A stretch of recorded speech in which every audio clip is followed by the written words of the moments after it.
श्री स्वामी समर्थ महिलांनो, अक्षय तृतीया हा दिवस अत्यंत शुभ दिवस मानला जातो. हा दिवस 3.5 मुहूर्तापैकी असा हा एक दिवस आहे आणि या दिवशी केलेलं कार्य हे सफल होत असतं. या दिवशी केलेले कामे हे आपल्याला अक्षय फळ देऊन जातात. मग ते तुम्ही सेवा असो किंवा एखादं पुण्य कमवलं असेल, कुठेतरी कुणाला काहीतरी मदत केलेली असेल किंवा तुम्ही कुठेतरी एखाद्या मंदिरात जाऊन जप, ध्यान, पूजा किंवा घरात एखादी उपाय आणि तोडगे जरी केले तरी याचं फळ आपल्याला अक्षय मिळत असतं. आणि आपल्या घरामध्ये जर आपण काही वस्तू खरेदी केल्या, जसं की लक्ष्मीकारक वस्तू, श्रीयंत्र, कवड्या, हळद, धने आणि गायवस्त्रासहित मूर्ती, ह्या ज्या लक्ष्मीकारक वस्तू आहेत त्या जर खरेदी केल्या तर आपल्या घरामध्ये त्या अक्षय काळ टिकून राहतात आणि याचं फळ आपल्याला खूप हजारो पटीनं जास्त मिळत असतं. पण महिलांनो, काही अशा वस्तू आहेत लक्ष्मीकारक, त्या या दिवशी चुकूनही कुणाला द्यायच्या नसतात. जर आपण त्या वस्तू कुणाला दिल्या अक्षय तृतीयेच्या दिवशी तर घरात वर्षभर गरिबी येते आणि दरिद्रता येते आणि याचं बरंच काही आपल्याला भोगावं लागत असतं. म्हणून ह्या वस्तू कोणत्या आहेत ते जाणून घेण्यापूर्वी तुम्ही जर माझ्या चॅनलवर नवीन असाल तर चॅनलला सबस्क्राईब करा आणि व्हिडिओ हा स्किप न करता शेवटपर्यंत बघा, म्हणजे तुम्हाला 5ही वस्तू ह्या कोणत्या देऊ नये याची संपूर्ण माहिती मिळून जाईल.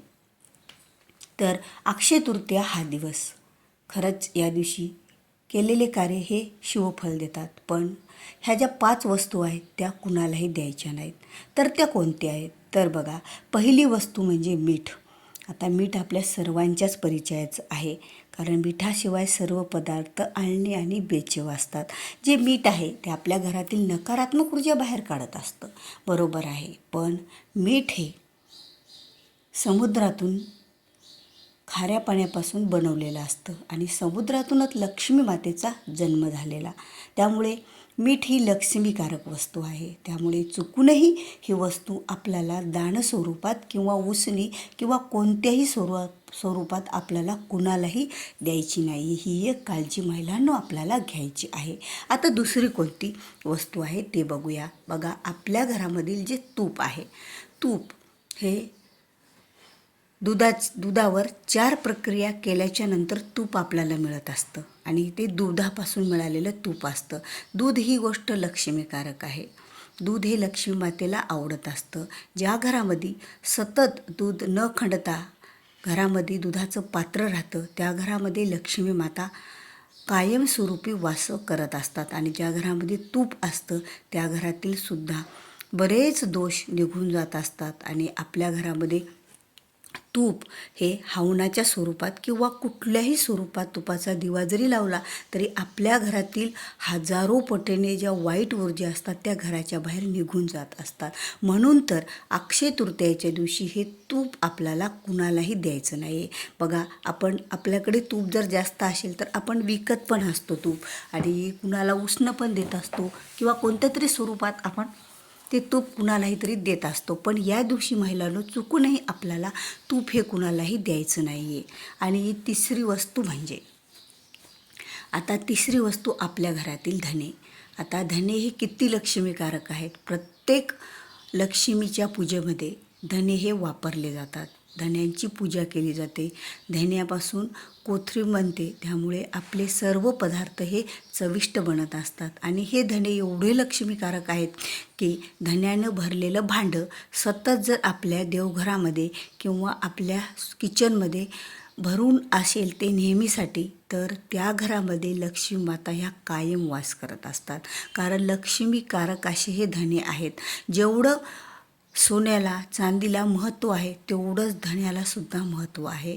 म्हणून हे धने या दिवशी कुणालाही चुकूनही महिलांना आपल्याला द्यायचे नाही आहेत. ही एक काळजी आपल्याला घ्यायची आहे. आणि या दिवशी बघा, आपण ज्या वेळेला या दिवशी चुकूनही आपण आपल्या घराची, जसे की आपण आपल्या घराची आवराआवर करतो, आपल्या घराची स्वच्छता करतो, म्हणजे दररोजची नाही, जास्तीची स्वच्छता करतो, तीसुद्धा या दिवशी चुकूनही करायची नाही. कारण लक्ष्मी माताचं वास्तव्य असतं आमोशा आणि दर शनिवारीच घरातले जाळे आणि साफसफाईही केली पाहिजे. आणि त्यानंतर बाहेर तुळशीजवळ रात्रभर दिवा हा जळत ठेवला पाहिजे. अशी ही आपल्या घराची साफसफाई करायची असते. पण अक्षय तृतीयेच्या दिवशी चुकूनही साफसफाई करायची नाही. जर साफसफाई करताना लक्ष्मीकारक वस्तू तुमच्याकडून फेकून देण्यात आल्या कचऱ्यामध्ये तर त्याचे परिणामसुद्धा तुम्हाला खूप भोगावे लागतात. म्हणून मी तुम्हाला या व्हिडिओच्या माध्यमातून सांगत आहे. तर बघा, ह्या 5 वस्तूपैकी आपली तिसरी वस्तू झालेली आहे, ती म्हणजे आपल्या घरातील धने. तर आता चौथी वस्तू कोणती आहे? चौथी वस्तू म्हणजे आपल्या घरातील तेल. बघा, आपल्या घरातील तेल, हे तेल आपल्या घरामध्ये आपण 24 तास किंवा सकाळ संध्याकाळ देवासमोर दिवा लावतो आणि तो दिवा लक्ष्मीला आवडणारा असतो. आणि तेल एवढ्या स्वरूपात त्याच्यावर प्रक्रिया करून बनवलेलं असतं आणि त्या तेलाला एवढं महत्त्व असतं की तेल हे लक्ष्मीकारक वस्तू आहे. कारण ज्या घरातलं तेल, तूप, मीठ हे कधीच संपू द्यायचं नसतं. संपायच्या अगोदरच दुसरं आणून ठेवायचं असतं. कारण तेलामध्ये सुद्धा लक्ष्मी मातेचा वास असतो. त्यामुळे हे तेलसुद्धा या दिवशी आपल्याला कुणाला चुकूनही उसणं किंवा कुठल्या स्वरूपात आपल्याला द्यायचं नाही आहे. महिलांनो, ही काळजी आपल्याला घ्यायची आहे. कारण तेल ही वस्तू खरंच एवढी लक्ष्मीकारक आहे की तेल जर घरात सतत तेलाचं भांडं, तेलाचं जे डब्बा आहे ते जर सतत भरलेलं असेल, त्यातलं तेल जर संपत नसेल तर लक्ष्मी माता ह्या आपल्या घरामध्ये नेहमीसाठीच वास करतात. लक्ष्मी माता आपल्या घरात नांदत असते. ही झाली आपली चौथी वस्तू. आता 5वी वस्तू कोणती आहे? तर बघा, आपल्या सर्वांच्याच घरामध्ये आपण पोळी, भाकरी हे बनवत असतो. कारण हा अन्नपूर्ण मातेचा वास असलेलं जे आपल्या घरामध्ये पीठ असतं, जे की पोळीचं, भाकरीचं, चण्याचं, कोणत्याही धान्याचं पीठ असो, त्या धान्यापासून आपल्या घरातील आपण सर्वजणे तृप्त होत असतो. आपलं पोट भरून आपण जेवण करत असतो आणि याचाच नैवेद्य आपण देवी देवतांनासुद्धा दाखवत असतो. म्हणून हे पीठसुद्धा आपल्या घरातून आपल्याला कुणालाही द्यायचं नाही आहे. कोणतंच पीठ द्यायचं नाही तुमच्या घरामध्ये. कोणत्याही धान्याचं पीठ असेल तर कोणत्याही धान्याचं पीठ या दिवशी महिलांनो चुकूनही आपल्याला दानस्वरूपात किंवा कुणालाही द्यायचं नाही आहे. कारण हे जे पीठ असतं बघा, ते आपल्या घरामध्ये अखंड राहत असतं. आपल्या घरातलं पीठ संपूर्ण कधी संपेल असं कधीच नसतं. आपण अगोदर थोडंसं पीठ राहिलं तेव्हाच आपण चक्कीतून किंवा आपल्या घरी चक्की असेल तर आपण त्यातून ते पीठ दळून ठेवत असतो. पण हे पीठ आपल्या घरात नेहमीसाठीच राहतं. म्हणून अक्षय तृतीया हा 3.5 मुहूर्तापैकी एवढा शुभ दिवस मानला जातो, आनंद दिवस मानला जातो, लक्ष्मीकारक दिवस मानला जातो. तर या दिवशी पीठ हे आपल्याला चुकूनही कुणाला द्यायचं नाही आहे. महिलांनो, ह्या 5 वस्तू खरंच आपण जर या दिवशी ह्या 5 वस्तूचे नियम पाळले, ह्या 5 वस्तू चुकूनही कुणाला नाही दिल्या तर आपल्या घरामध्ये अखंड लक्ष्मी माता वास करते.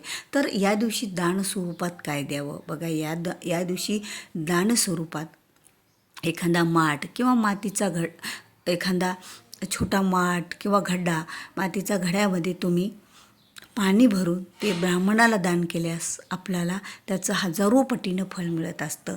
आणि अक्षय तृतीयेच्या दिवशी पितरांनासुद्धा त्यामध्ये पाणी भरून प्रत्येकाच्या घरामध्ये त्याची पितृस्वरूपात पूजा केली जाते. अनेक जणांची रूढी परंपरा वेगळी आहे, पण त्यामध्ये पात्र हे मातीचं पात्र भरून ठेवलं जातं गव्हावर किंवा जिकडे परंपरा असेल तिकडे त्यामध्ये एखादं सुपारी पैसा टाकला जातो, आंब्याची ढाळी ठेवली जाते, त्यावर आंबा ठेवला जातो आणि ते दानस्वरूपात आपल्या पितृदेवांना दिला जातो. त्या दिवशी आपण पितरांचं सुद्धा तर्पण, पितरांना जेव घालणे अशा अनेक गोष्टी पितरांच्या संतुष्टीसाठी करत असतो. कारण पितृ या दिवशी पृथ्वी तलावर उतरतात. कारण हा दिवस एवढा महत्त्वाचा असतो पितरांसाठी सुद्धा.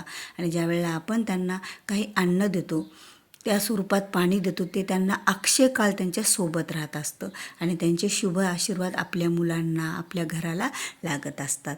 तर महिलांनो, व्हिडिओ आवडला असेल तर व्हिडिओला लाईक करा, जास्तीत जास्त महिलांपर्यंत हा व्हिडिओ शेअर करा आणि भेटूया पुढे अशाच एका नवीन माहितीपूर्ण व्हिडिओसोबत. तोपर्यंत बोलत राहा. श्री स्वामी.